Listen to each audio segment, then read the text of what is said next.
G'day guys, Sam from the Cybermen here. Today I'm doing a quick deck profile on my Lord Slug. I put the old profile in the description. This is an update with the changes I said I'd make for set 10.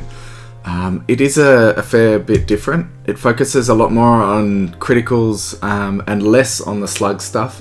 You don't have things like the slug searcher. There's only a couple of the Agent of Destructions because we're more trying to just go straight with the crit. So first of all, let's look at our super combos starting from the start, might as well. So we run two Vegetas, two Vegeta the Lone Prince. The main reason I run this is generally for a turn 1 play. Sometimes it's good to play towards the end of the game to get that extra card out of their hand, but turn 1 play, you play this guy, they drop a card, and then you play this guy here, Son Goku Power of Legend.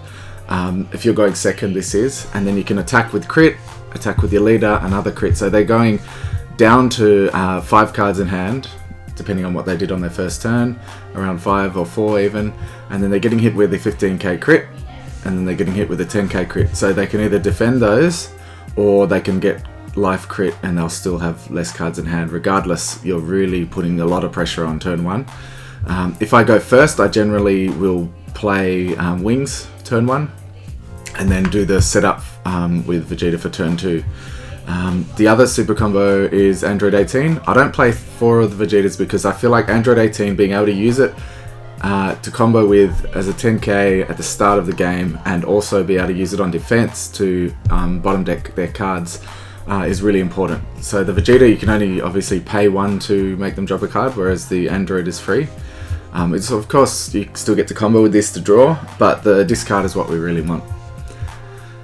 Next I'll talk about our unisons. So we have 1 Demigra Unison of Sorcery. This is a great card.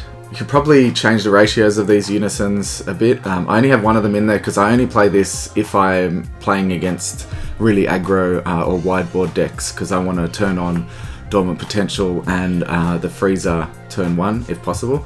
So that's the whole reason. If you're playing against like Vegex or something that goes really wide like Pilaf, play this guy and just +1 on turn 1, so you're ready to go with your counter plays and your counter. And it also lets you clear the board as well. It's good against Invoker and things like that. The second unison is Golden Frieza, Unison of Malice. A lot of people will think about playing Bardock on this for the extra hand destruction, but you don't have all that many 1-drops to KO in this deck, and also the main issue I had prior to set 10 was lack of critical. You know, you have obviously your 3-drop critical here, but that was kind of all. Like, the leader's only crit on its unawakened side, and then you are giving them cards when you attack. So you couldn't attack, you could just play cards and like slowly chip away. Whereas this Frieza, turn 2, get him out, he lets you filter your hand, which is important because Slug, your hand size is usually pretty small, so you need to make sure it's right.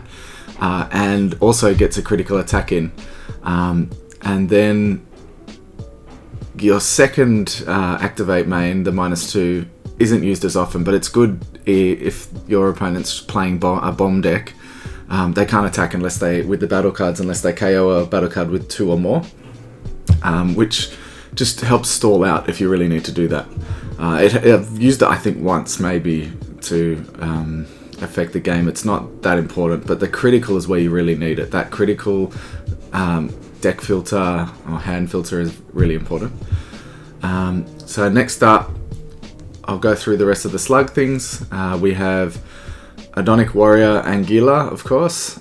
This is the best Slugs Army card, no question about it. It's a 2-drop when you have Wings on board. When it attacks, they drop a card as long as you've got Bond, which you would if you have Wings on board, and then it's another critical. So again, you're hitting critical and they're dropping cards. It can also be played for free for 1 energy with Lord Slug, Agent of Destruction. So when this guy comes out, they drop a card, and then he can bring out the 3-drop for 1 energy. So what you usually do, if you have the energy, is on turn 3, Lord Slug, young again. When he comes out, he plays one of these 2. So I usually go straight into Adonic Warrior Anguilla. That's why I've put Agent of Destruction down.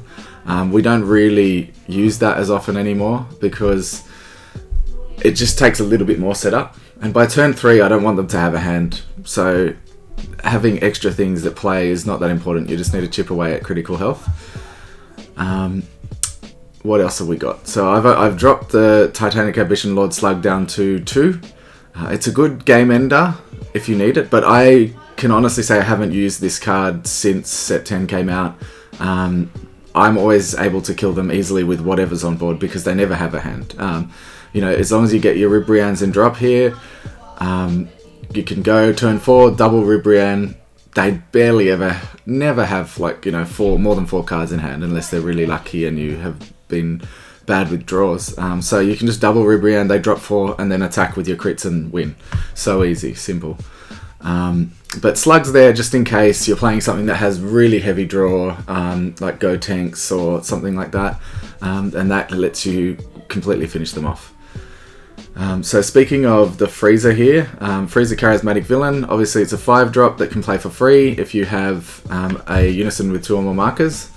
So we've got those on the board. You can play these for free and KO your opponent's battle cards pretty easily. It also sets up your Fused Zamasu Deity's Wish. So once you've got the Freezer out, you play the Fused Zamasu for 1 energy once you've got 3 energy or more. And you're dropping cards, and it's very hard to get rid of unless they've got a neg deck because it's indestructible. So it's just more removal, more hand destruction, I should say. We got Great Ape Goku Saiyan Instincts. So this is another play from Drop Guy. Obviously, everybody knows this card. Slug does suffer a lot from low hand size itself because you do a lot of dropping cards to make them drop cards and the like. So having this is really good to just keep your hand size up.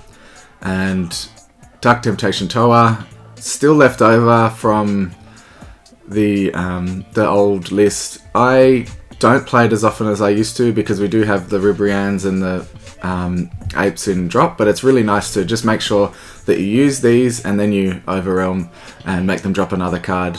If you can do it early, it's good. Give yourself a 15k crit plus an extra drop. Very nice. What have we missed? I'm going all over the place here. Kakunsa, Beastly Maiden. I put this in. I didn't have it in before. I put it in because of all the bombs that we're seeing. This card can really help when opponents play things like Sin Shenron, the 9-drop. They usually attack with it because it restands from the leader. You can use this card to KO it, and obviously they get to recycle their hand and blah blah, but at least it's saving you a turn of using, not being able to play cards. And it also helps with Cell Zeno. So I still stand by Cell Zeno as the best SCR for this deck. Gogeta looks nice in here too. Smoke Dragon still looks good, but Cell Zeno is good, especially when you have all these cards that come out for cheap, like Kakunsa, like Frieza, that get your successor up really quickly. You're playing 4-drop into 3-drop for 2 energy. Things like that really help. I've dropped down Cell's Earth Destroying Kamehameha to 3. We use a lot more energy in this version, so there isn't that often time to energy to use this on defense. We used to keep energy open because there wasn't an easy way to defend with Slug without these kind of cards, but because we've got the Dormant Potential Unleashed and the Freezer, we now can tap out much more safely. So I've still got it at 3 because it's an amazing card, obviously. Another thing that can really affect you is if you have, this has happened before to me, if you have Son Goku Power of Legend on board or Toa on board and your opponent uses a card that puts one of those in energy, like Zamasu puts one of those in energy, then that Cell's Kamehameha is now a dead card, so you're just charging it when it's only a 15k combo, which you honestly don't need heavy combo power in this for attacking because they don't usually have cards in hand. And finally, I think this is the last one, is Sacrifice. So this is still an amazing negate. Being able to take life to stop attacks before getting sparking up is amazing, especially with the Unisons now, because you really want to keep these on board. So you can take a life by using Sacrifice. Obviously Demigra has its own protection, but the Golden Freezer doesn't. So that's an amazing, and it's a good way to help yourself awaken more quickly as well. Sideboard, I'll leave that to you guys because the meta's wide open at the moment. There's a lot of different things you could put in there, so I'll leave that to you. I hope you enjoyed that. I'll be back soon with a Zamasu list as well for my Zamasu that I've been testing. Let me know if you have any questions in the comments. Cheers. Thanks for watching, guys. Remember to like and subscribe to keep up to date on all the Dragon Ball Super content. We want to thank Grand J Games for all their support and remind you to use the code CYBERMEN5 at grandjgames.com for 5% off all your singles needs. Cheers.